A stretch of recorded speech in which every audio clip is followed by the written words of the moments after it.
The morning sun bathed Buckingham Palace in a golden hue, the crisp uniforms of the royal guards gleaming under its light. Tourists clustered at the gates, snapping pictures, chattering in multiple languages, and awaiting the iconic changing of the guard. Among them, Officer Daniel Hayes stood motionless, rifle in hand, eyes forward, face impassive. To the world, he was merely another soldier in red and black, a symbol of unwavering discipline. But beneath the still exterior, Daniel's mind was sharp, scanning every face in the crowd, noting movements, behaviors, because sometimes danger didn't arrive with blaring sirens. Sometimes it hid in plain sight. That was when he saw him. A lone man stood near the outer gate, his presence eerily still amid the lively tourists. He wasn't admiring the palace, nor taking pictures like the rest. Instead, his eyes moved with a meticulous precision, noting details that others overlooked. His fingers traced a faint, almost invisible scratch on the iron railing. Daniel's instincts flared. Something was wrong. The man lifted a camera, but he wasn't just snapping photos of the palace. His lens subtly shifted, capturing the guards, their movements, their shifts in formation. He adjusted his watch with each snap, syncing it perfectly with the regimented steps of the Queen's Guard. "He's timing us." A cold wave rolled through Daniel's veins. His grip on his rifle tightened, his training whispering through his mind. Observe, analyze, act. Minutes passed, and the man remained, a shadow among the unsuspecting crowd. His movements were deliberate, his focus too sharp. Then Daniel caught it. When the man kneeled to adjust his shoe near a bench, his fingers lingered too long on the wood. When he rose, Daniel's sharp eyes spotted it, a symbol, faintly etched into the surface. It wasn't just a scratch, it was a mark. Something deliberate, something meant to be found. Daniel's pulse quickened. He had seen similar symbols in security briefings, marks used by espionage rings, covert operatives leaving messages for unseen allies. This wasn't just an odd tourist, this was something bigger. But what was his objective? And more importantly, was he working alone? The ceremonial change was minutes away, and the crowd swelled with excitement. The rhythmic drum beats signaled the approaching shift in guards, a distraction large enough for someone with intent. Daniel made a split-second decision. Breaking protocol, he took a single step forward, shifting his position just slightly. It was a subtle move, barely noticeable, unless someone was watching.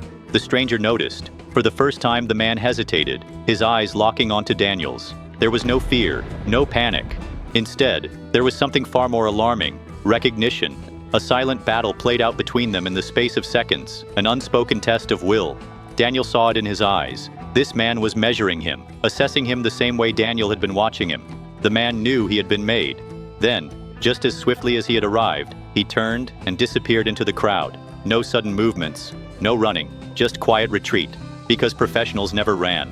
Daniel reported the encounter immediately after his shift. In a secure office within the palace grounds, he stood before his superior, Captain Mercer, recounting every detail: the man's meticulous movements, the scratched symbol, the watch adjustments. Mercer listened without interruption, his face growing graver by the second. When Daniel finished, the captain exhaled slowly and leaned forward. "You were right to trust your instincts," Mercer said, flipping open a classified dossier. "That symbol, it's been appearing in key locations across Europe: airports, financial hubs, embassies." Daniel's breath hitched. "You think it's a signal?" Mercer nodded. "Or a warning?" He turned the file toward Daniel, revealing surveillance images. Daniel's stomach dropped. There he was, the same man, photographed near a government building in Berlin, a high-profile summit in Paris, even outside a military base in Brussels. He wasn't a lone wolf. He was part of something much bigger. Over the next 48 hours, intelligence teams worked tirelessly to decode the symbol.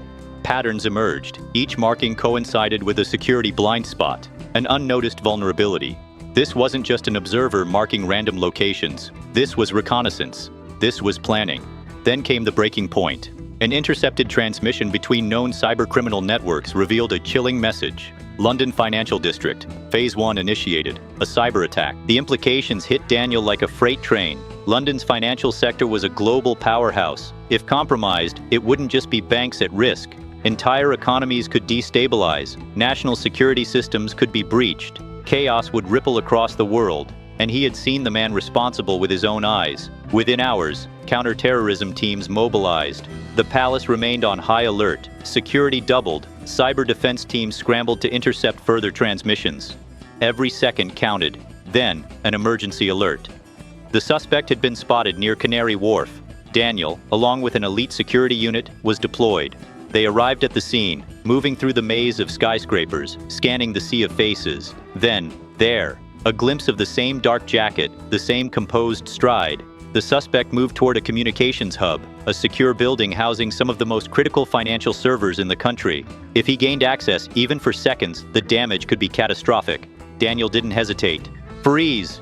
The man turned, eyes meeting Daniel's once again, but this time there was no escape into a crowd. No careful retreat. With trained precision, Daniel and his team closed in, and within moments, the suspect was restrained, his equipment seized. But as they secured him, Daniel saw something chilling, a small device clutched in his palm, a blinking red light. He had already sent a signal. The attack had begun. It took an entire night of relentless work, but cybersecurity teams managed to intercept the breach before irreparable damage was done. London had been spared, for now. As Daniel stood outside the Tower of London, watching the sunrise paint the Thames in gold, he knew one thing: this wasn't over. Mercer approached, standing beside him. "You did good, Hayes." Daniel exhaled, gripping the railing. "We stopped one piece of the puzzle, but there's more out there." Mercer nodded solemnly. "And that's why we stay vigilant."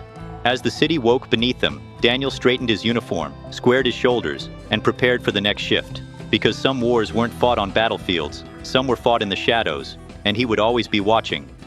Weeks later, in a quiet street in Paris, a man in a dark jacket approached a cafe. He took a seat by the window, sipping his coffee, waiting. Then casually, his fingers traced the wooden table's edge. And with deliberate care, he carved a small, barely noticeable symbol. The game wasn't over, it had only just begun.